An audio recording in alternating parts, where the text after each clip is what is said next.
સવારના બયાન કરીએ છીએ, પણ હાજરીના હિસાબે અહીં બધાએ હાજરી હોય છે એટલે એકાદ મસાલા તરફ ધ્યાન ખેંચવું જરૂરી છે. 2-5 મિનિટ એ મસાઇલ તરફ પણ જરાક વિચાર કરીશું. અને તે એ છે કે નમાઝ જમાતમાં 2-3 વસ્તુઓ ધ્યાન રાખવાની છે કે જે આપણે ધ્યાનમાં લેતા નથી.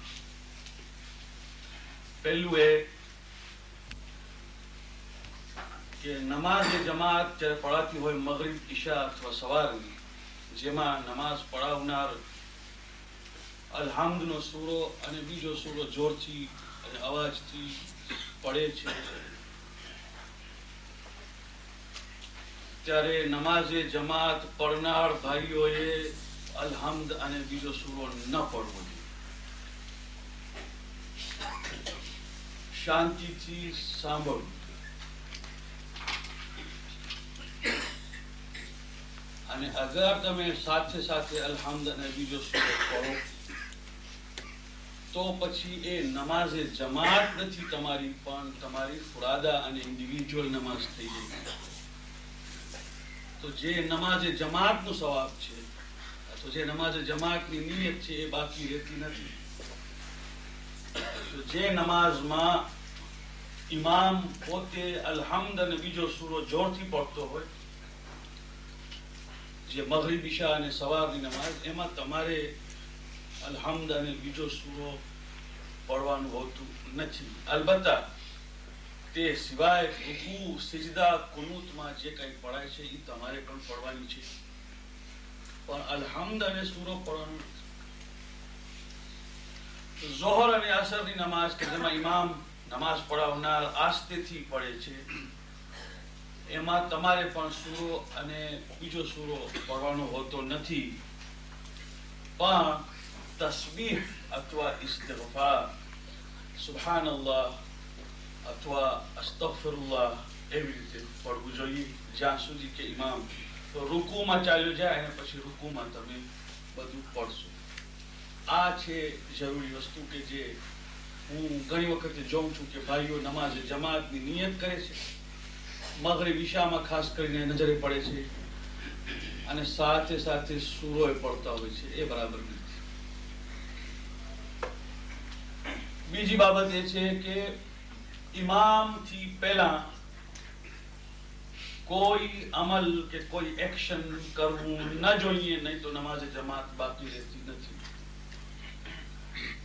ઇમામ રૂકુમાં જાય એથી પહેલા રૂકુમાં જવું, ઇમામ રૂકુથી માથું ઊંચું કરે એથી પહેલા માથું ઊંચું કરી લેવું, ઇમામ સજદાથી માથું ઉપાડે એથી પહેલા માથું ઉપાડી લેવું, આ નમાઝે જમાતથી વિરુદ્ધ છે. તો નમાઝે જમાતનો એમાં કોઈ સવાબ નથી. Actions must follow the action of imam. જે નમાઝ પઢાવનાર હોય એના એક્શનને ફોલો કરો, પછી ભલે અડધા સેકન્ડનો ફેર હોય પણ ઇટ મસ્ટ ફોલો. અલબત્તા જે પઢાય છે એમાં તમે યુ કેન રીડ ફાસ્ટર દેન ઇમામ. જેમ કે તશહુદમાં બેઠા હોય ને ઇમામ પડતો હોય અશહદુ અલ્લા ઇલાહા ઇલ્લલ્લાહ વહદહુ લા શરીકા લહ, તમે એનાથી ફાસ્ટ પઢી શકો છો. સીધા રૂકુમાં ઇમામ સુબહાન રબ્બિયલ અઝીમ કે સુબહાન રબ્બિયલ આલા પડતો હોય, તમે એનાથી વહેલું ખલાસ કરી નાખો, વાંધો નથી. પણ એક્શનમાં જ્યારે કે ઇમામ હજી સજદામાં છે, તમે સજદામાં રહેશો, ઇમામ રૂકુમાં છે તો રૂકુમાં રહેશો. અલબત્તા કોઈ વખતે ભૂલ થઈ જાય અને ભૂલથી ઇમામે માથું ઉપાડ્યું હોય એથી પહેલા આપણે માથું ઉપાડી લઈએ સજદામાંથી કે રૂકુમાંથી, તો આપણને રજા છે કે અગર એવું લાગે કે હજી વાર છે તો પાછા જઈએ.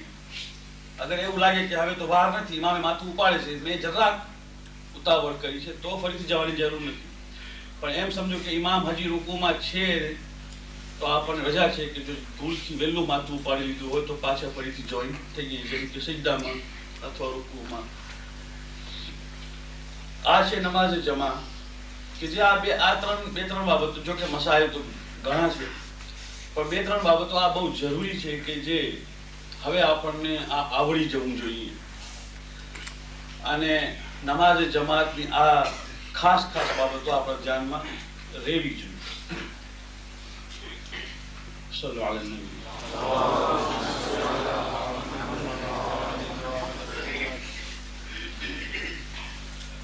We were discussing Imamat, and we were at that particular stage discussing those days of Khilafat in which Imam Ali alayhi salam assumed the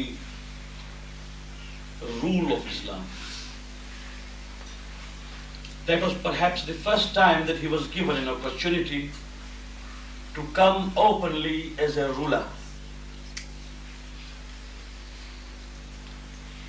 I must say that some of the Orientalists like Montgomery Watt and others have said that Ali pushed himself to the throne.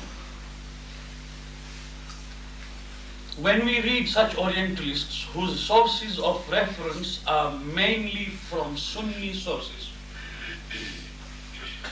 and we don't blame them because the Shias have not given into their hands the sources that they should refer,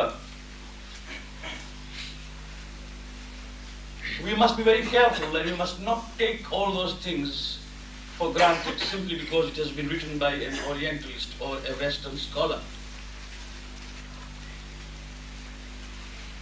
The fact is that Imam Ali alayhi salam was prevailed upon by the masses then when they found that there wasn't anyone else who could save them and rescue Islam from the state it was in.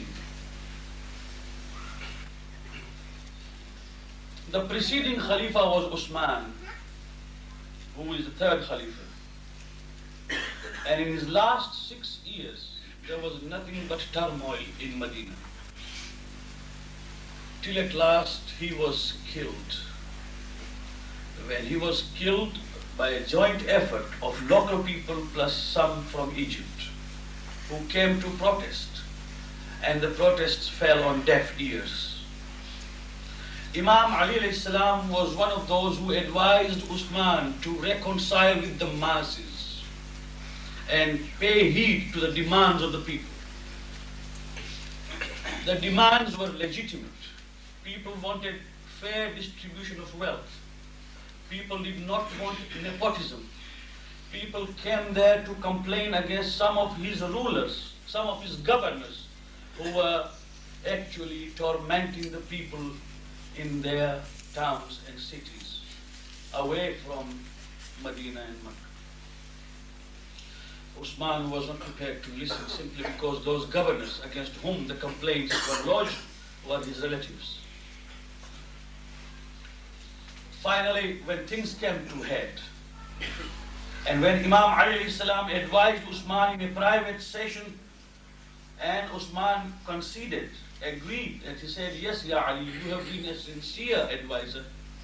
The moment Imam left, Marwan ibn al-Hakam came and said, "Don't listen to Ali ibn Abi Talib and do the way you like, the way I advise you, because this is the time that we must see that the advantages of Banu Umayyah are entrenched once and forever. Because in Muawiyah we have a person who is ruling Damascus. He is Banu Umayyah, from Umayyad family. You are a prince of Umayyad family.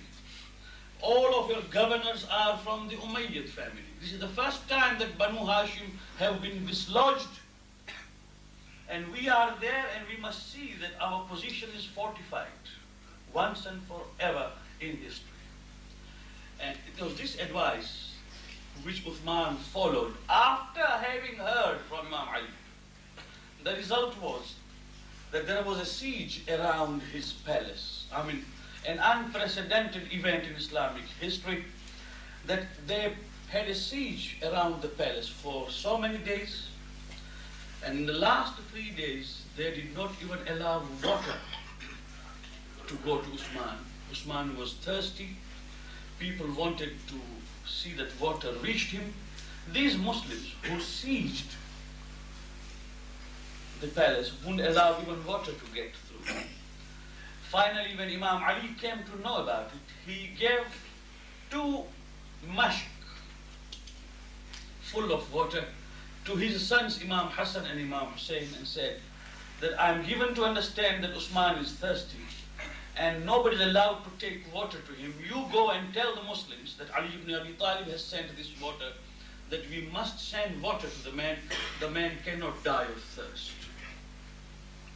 And when Imam Hassan and Imam Hussein came there and people tried to prevent Hassanain from entering, some people say, we can't prevent the grandsons of the Prophet, let them go in. So it was Imam Hassan and Imam Hussein who took water to Uthman at the command of Imam Ali, and Uthman was saved from dying of thirst.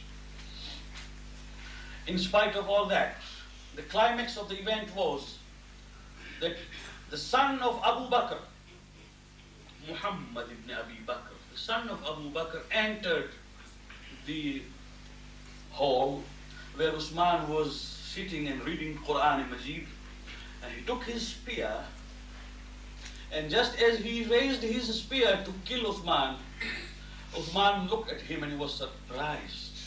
He was surprised because he was the son of the first Khalifa, Muhammad ibn Abi Bakr, the son of the first Khalifa, a very good friend of his. And he said, Muhammad, of all the people, you, my son, my dear friend's son, you have come to kill me? And Muhammad said, nothing can save you. And he just thrust the spear into his chest. And he killed Usman while he was still reading Quran. Not only that, but after killing Uthman, they did not allow him to be buried in Jannatul Baqi. Jannatul Baqi was a common graveyard of Muslims. They didn't allow him to be buried there, and he was buried in the graveyard of Yahudis. Today, when you go to Jannatul Baqi, at the end of it, they show you that this is the qabr and the grave of Uthman. Most of the people believe that that is the grave of Uthman, the third Khalifa. But that is not the grave of Uthman, the third Khalifa. It is the grave of Uthman ibn Mav'un, one of the Sahaba of the Prophet.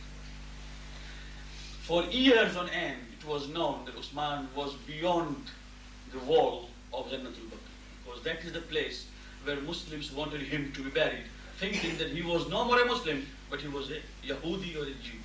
This was a feeling. Now, I have given you a background, and you can imagine now what is the turmoil in Medina as they want now a Khalifa. People were talking to each other, saying that only one who can save Islam is Ali ibn Abi Talib alayhi salam. And they flocked and crowded in the mosque. And Ali ibn Abi Talib in Nahj al-Balagha says, I told them to leave me alone as they left me alone earlier. But as I said week before, that they thronged and they flocked. So much so that Ali says that even his toes were actually trampled upon by the masses. But on the very first day as Ali ibn Abi Talib alayhi salam was installed, the first thing that Mawla did was that he went to the Baytul Mal, the treasury, and he found that there was some wealth undistributed. The most important event in the Khilafat of Ali ibn Abi Talib alayhi salam is this, the first day.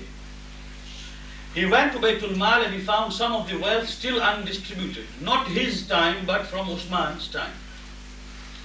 So he said that the first thing I would like to do is to start afresh. And in order to be able to start afresh, I must first dispense with whatever is there, residue of the last, the balance of the last. So he declared, O Muslims, I am going to distribute this equally. Now this was the first time that the Muslims were shocked to hear that there's going to be an equal distribution. It means that there had never been an equal or equitable distribution of wealth before this. So they started whispering, let us see how Ali will do it. What Mawla did is, that he actually calculated the people who received and divided exactly, and all the historians have concurred on this particular event where they say that for each one the share was 2 dinar. 2 dinar was the share of each person, rich and poor. And Imam Ali alayhi salam gave 2 dinar to each. So there are 3 or 4 very rich people who did not go to collect the share because they found it humiliating. Those who were receiving fat checks, thousands of dinars every time. Today they were called upon to receive 2 dinars, so they did not go. So Imam Ali Islam took their share and went out to find them, and he found some of them near a well. There was a well, and they were sitting there talking. Imam said, "You didn't come there. I wanted to get this. I want to get rid of this amanat. Here is your 2 dinar, and here is your 2 dinar." And they looked at Imam and said, "Ya Ali, people like us also will receive only 2 dinar. Don't you know that we are the companions of the Prophet? We are the ones who left our household in Medina, Mecca, and came as muhajireen, emigrants to Mecca. We underwent all the difficulties at the time of the Prophet. We fought with him through thick and thin. We have seen those tumultuous days of Islam, and today we receive 2 dinar." Imam Ali Islam gave a famous reply, very famous reply, the reply that has been quoted by all, by even Christians. Jurji Zaidan, a Lebanese Arab Christian, has written a book on Imam Ali. Jurji Jordak has written 8 volumes on Imam Ali. He is a Lebanese Christian. He has written 8 volumes on Imam Ali, and the book's name is Sawtul Adala, Voice of Justice. Ali ibn Abi Talib. Christian writes, Sawtul Adala, Voice of Justice. Ali ibn Abi Talib. A Christian writing that book, he says that the reply that Ali ibn Abi Talib gave is perhaps a what we can call a guideline for all the rulers to come. He said, your Islam, your efforts in the way of Islam, your sacrifices, all that will be rewarded by Allah, not by Ali ibn Abi Talib. Don't try to oblige anyone with your faith. If you have faith and if you have served, expect a reward from Allah. As far as this earth is concerned, we are all equal. If you have really served, if you have become Muslims in the earlier days, expect that from Allah. But if you have done for the worldly affairs, it has no value whatsoever. You will not be repaid more than what it is. Do you want it? And they accepted it. And then he said, look, Ali ibn Abi Talib himself has taken only 2 dinar from us.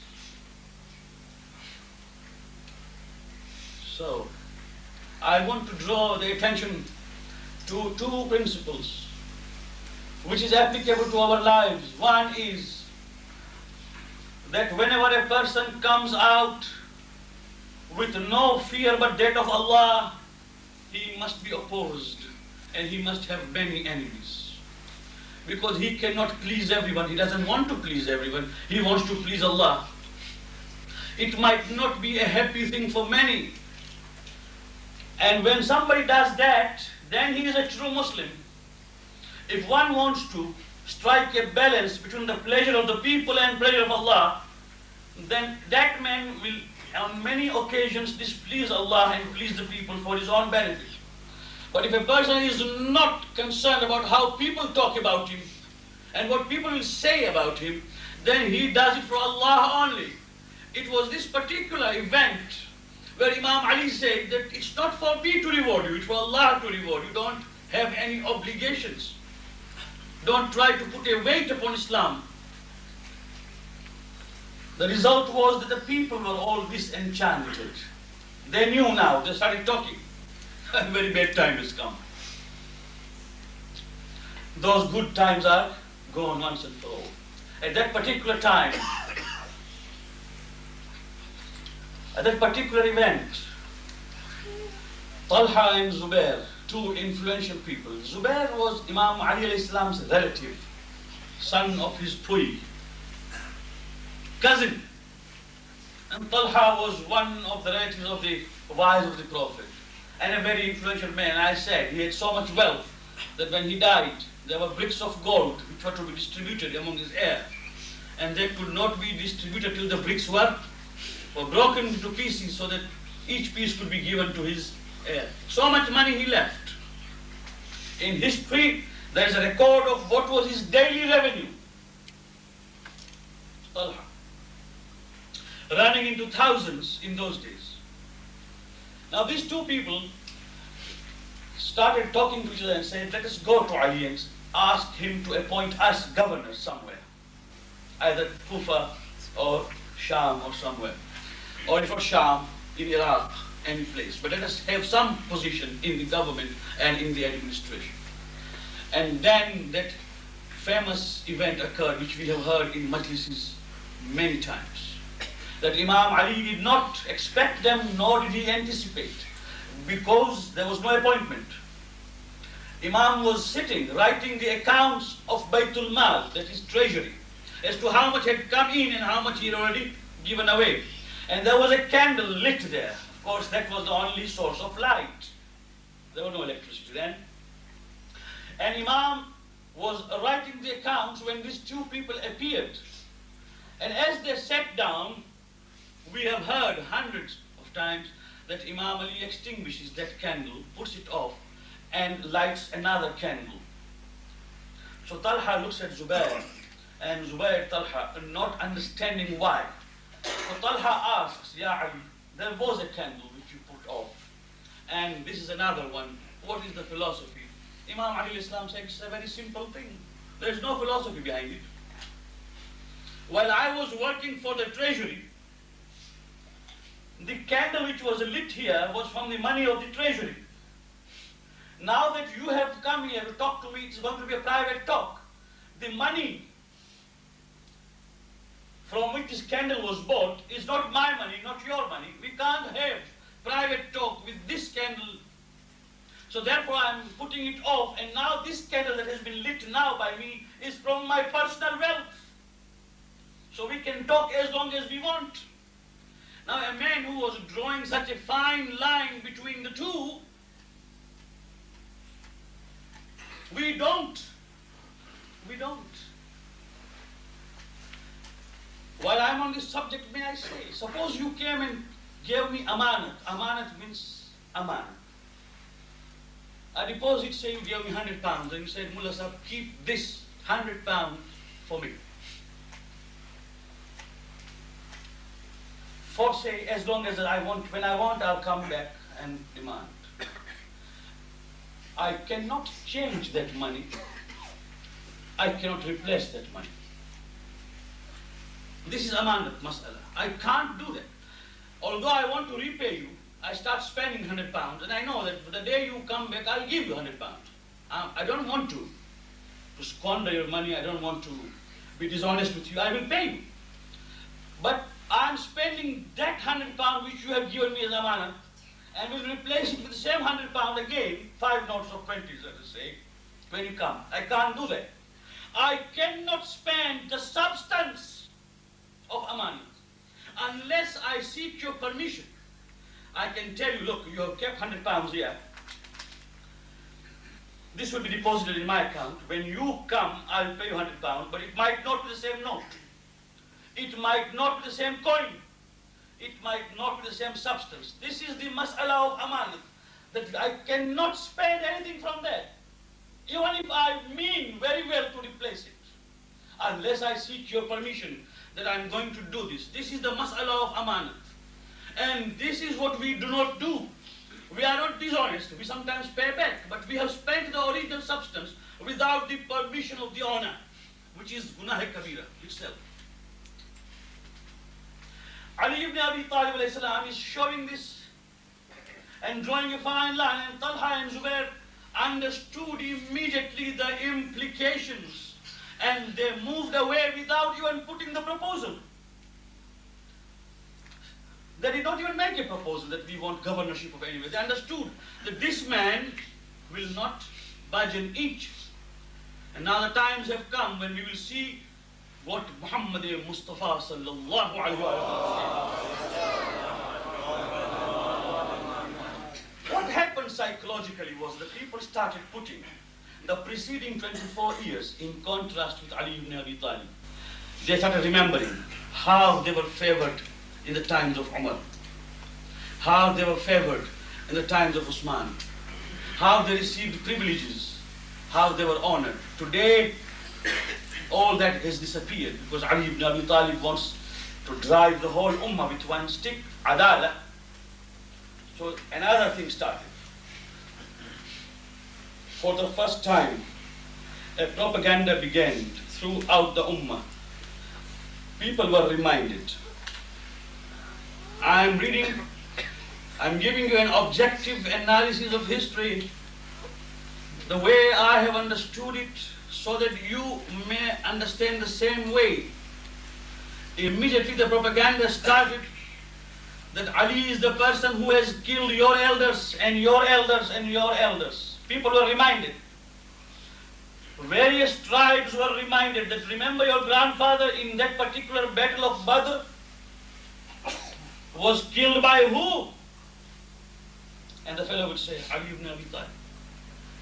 Remember your brother, he was killed in the battle of Uhud. Who killed him? Ali ibn Abi Talib. There were thousands of people who were slain by Ali ibn Abi Talib alayhi salam in Badr, in Uhud, in Khandaq, in Khaybar. They started recollecting all those names and putting them against Ali ibn Abi Talib. And Ali ibn Abi Talib immediately overnight became a personal enemy. So the second principle is this, that when you love someone, you love for Allah, and when you hate someone, you hate for Allah. This is our principle. You hate someone, hate for Allah. You love someone, love for Allah. Do not love someone because of your personal leanings only against the will of Allah. At the same time, don't hate people only because you seem to abhor them while Allah loves them. So this is a principle where Ali ibn Abi Talib answered them. He said, if I killed your father, then did I kill him because of any personal animosity or enmity? No. Ya Ali, you killed them because it was a jihad of kuffar against Muslims. You killed them because of your religious duty. So then, did I go into his house and kill him because he had taken away some money from me or he had done some wrong to me? Was it a personal grudge? No. So much so that if you read history, you'll find there were nightly meetings. At night, some meetings were held in the houses of people where one would stand up and say, so and so in the battle of so and so was killed. And then you say, who killed him? And the whole mass would answer, Ali ibn Abi Talib. And then they start crying, weeping. 4, 5, 6, 7 names would be cited. Questions would be asked. The answer would be Ali ibn Abi Talib. And then the mass would start weeping. By creating that atmosphere of remorse and regret, these elements succeeded in whipping up a frenzy against Ali ibn Abi Talib. So there were two things. One, that Ali ibn Abi Talib was a killer of so many people. Second, that Ali ibn Abi Talib would not admit of superiority or privileges of anyone, regardless of his status in life. So these two things acted, and immediately the blame was leveled against Imam Ali, that he was the killer of Usman. And this Talha and Zubair, with Aisha, the wife of the Prophet, who is the daughter of Abu Bakr, joined hands and raised an army against Imam Ali alayhi salam. And that is what we call Jang-e-Jamal. What is Jang-e-Jamal? Jang-e-Jamal is battle of the camel. Jang is battle. Jamal means a camel. Battle of the camel means this particular battle which was fought in Basra, Iraq, was a civil war, first civil war in Islam. that the Muslims united, these influential elements raised an army against Ali ibn Abi Talib alayhi salam, and they fought against Ali ibn Abi Talib. Jang-e-Jamal. In 4 years and 9 months of rule of Ali ibn Abi Talib, Imam Ali alayhi salam faced three, not one or two, 3 major civil wars. This was the first one, Jang-e-Jamal, which was headed by the wife of the Prophet. The wife of the Prophet. I remember reading a story of one of the people, Ali ibn Abi Talib alayhi salam is the only one Imam who has repeatedly said, Saluni qabla an tafqiduni. Ask me before you don't find me among you. I mean, it's a challenge. If I was to say that, ask me anything before you do not find me among you. Anyone can ask me anything and I might not be able to answer. I mean, a man is not expected to know everything under the sun. So, when Imam said, Saluni qabla an tafqiduni, ask me before you don't find me among you, it was noted down in history that there was none who had given this challenge. Some 300-400 years ago, after that, one alim thought that let me do this. Who will going to ask me any question? Let me do this. So he said from the mimbar, Saluni qabla an tafqiduni. Ask me anything that you like before you don't find me. And a woman from the rare lines stood up and said, I want to ask you something. So he thought, a woman, what will she ask? So she stood up and said, may I ask you one thing? Is it a fact that when Salman Farsi died, Ali ibn Abi Talib went to bury him? The fellow said, yes, it's a fact. So the woman said, do you know that Salman Farsi died in Madain, which is in Iraq, and Ali ibn Abi Talib was in Medina, which is in Hijaz. And normally if a person were to travel from Medina to Madain on a camel, it takes 1 month. Are you aware of the distance? He said, yes, I know it. I know it very well. Ali ibn Abi Talib went there by mu'jiza, that means by a miraculous travel. So the woman said, thank you very much. May I ask you why then Usman, who was lying dead for 3 days after being killed, Ali ibn Abi Talib did not go to bury him while he was in Medina there and there? Usman was killed in Medina, as I just said, and was there. People were not prepared to bury him. And his dead body lay for 3 days, and Ali was there in Medina, and he did not go to bury him. And for Salman, he traveled for 1 month's distance to go and bury him.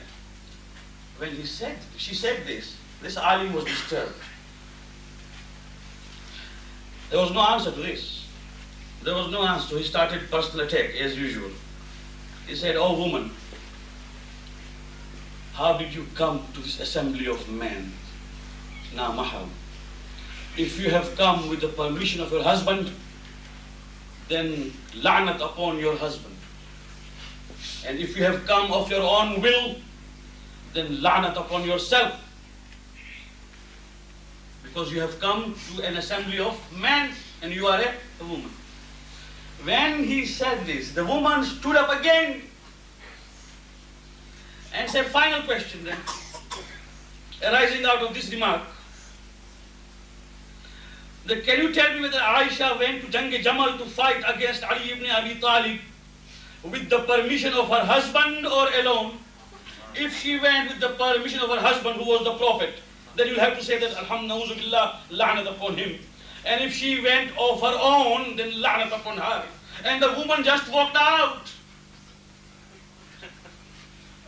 Just walked out. There's no need to wait for the answer. The question is that Aisha came to fight against Ali ibn Abi Talib. And because she was there as the wife of the Prophet, people surrounded. She was on a camel. That is why it was known as Jang-e-Jamal, the battle of the camel. And Ali ibn Abi Talib alayhi salam called Talha, called Zubair several times, telling him that there must be a ceasefire because the Muslims are fighting Muslims. And Talha said, Ya Ali, you killed Uthman. Ali alayhi salam said, I have not killed Uthman. I have not killed Uthman. People have killed Uthman because of his own misdoings.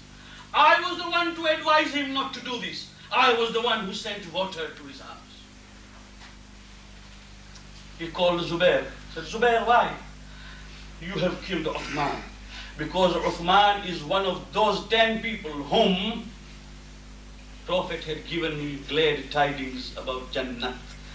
There are 10 people in our history who are known as Ashara Mubashshara. Those 10 people who have been given the Basharat of Jannah. Those 10 people are actually Fatima, Hassan, Hussein, Ali ibn Abi Talib, Salman, Miqdad, Abu Dhar. But the people have changed and they have put in some extra names into that. So Imam Ali said, yes. He said, Uthman is one of those 10 people who were given the Basharat of Jannah. And you have killed him, therefore you will also go to hell. And we must kill you. Imam Ali Islam said, Zubair, wait for a minute. Can you count those 10 names? Can you just count those 10 names? And he started. He said, one of them is Umar, Abu Bakr, Uthman, Talha, myself, Zubair. And he went on. When he reached 9, Imam Ali Islam said, now who is the 10th one? And he said, the 10th is you.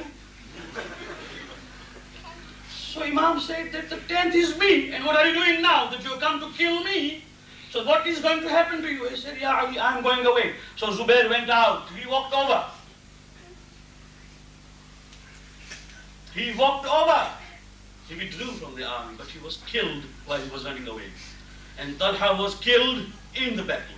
And the people were killed. Ali ibn Abi Talib Islam went on telling them every time the message of peace. But the people would not budge an inch. Till at last they had to surrender. How? Imam Ali told his son Muhammad that, look, you take this sword and you cut off the legs of the camel, because as long as the camel is standing and Aisha is in it, it is serving as a nucleus, and the people around are still in force because they can see the camel and they know that Aisha is in it, the wife of the Prophet. You just cut off the legs of the camel so that the camel topples, and with it topples the howdah in which Aisha is sitting. You cut off the legs of the camel, that's all, there is no way out. Otherwise, thousands of other Muslims will be cut off. So he gave his sword to Muhammad, his son, and then he called Abdul Rahman ibn Abi Bakr, the real brother of Aisha, by one father and one mother. Because Muhammad ibn Abi Bakr was from a different mother. But Abdul Rahman was same mother, same father. So Abdul Rahman, come here. Just as my son will cut off the leg, this howdah will fall. Just as it falls, it is the wife of the Prophet inside. I don't want her to fall. Therefore you go and catch her and hold her by the hand. And you are the only mahram, nobody else can go. You are her brother. I don't want a mahram to hold her hand. Because this is the wife of the Prophet and this is Islam, that as long as possible nobody should go and touch mahram. Look at the lessons Ali ibn Abi Talib gave at the time of adversities. And as Muhammad ibn Hanafiya and others came to cut off the legs, Abdul Rahman was there standing. The moment howdah started falling, he just put his hand in the veils, in the curtains, and held the hands of Aisha. And Aisha said, don't touch me, oh mahram, I am wife of the Prophet. Because she did not know who was outside the curtain. And from outside the curtain, the brother said, shame and curse be upon you. You say that you are the wife of the Prophet, that you are the mother of the faithfuls, and thousands of the faithfuls have been cut off today because of you. I am your brother. Ali ibn Abi Talib has sent me to hold you because no mahram can hold you. And she said, is it Ali?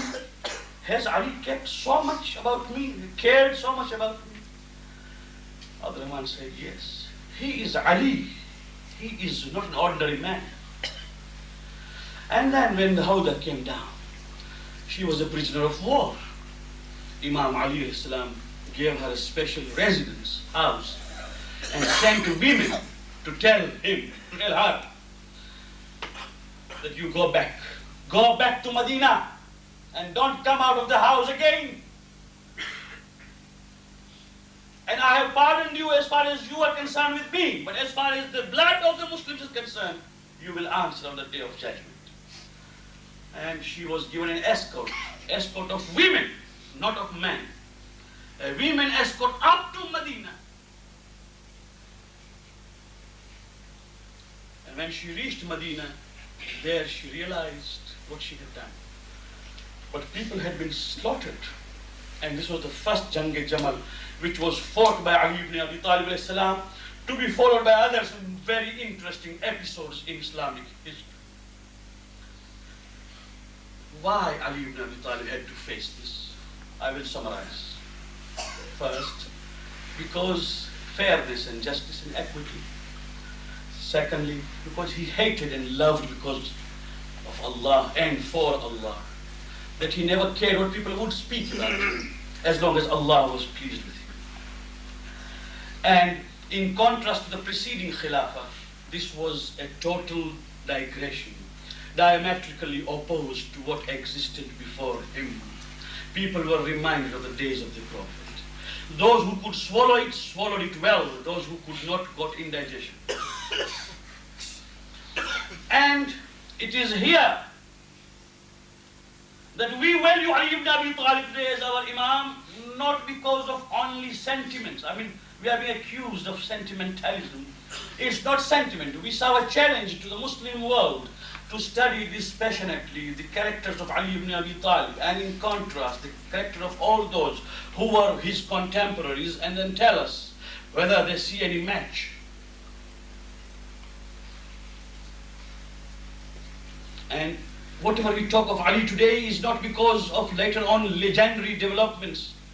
The people in his own times knew what Ali ibn Abi Talib was. Abu al-Ghafari is one of the companions of the Prophet. Salman al-Farsi, one of the companions of the Prophet. Once, Salman was coming out of the Prophet's chamber after having talked to the Prophet. He was going for his personal work.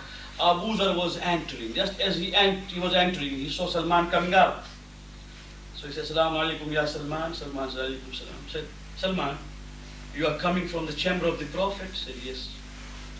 Who are there with the Prophet today? So he said, there is so and so, and so and so. He gave the names of 3 or 4 people. And then he said, and there is one man who I don't know.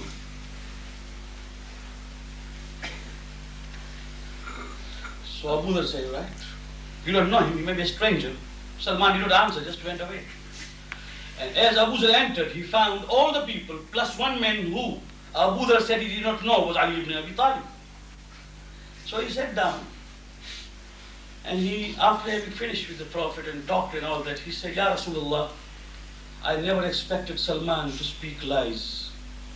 Salman, who you have praised so much, and I know is perhaps the best of the companions, the most pious and virtuous.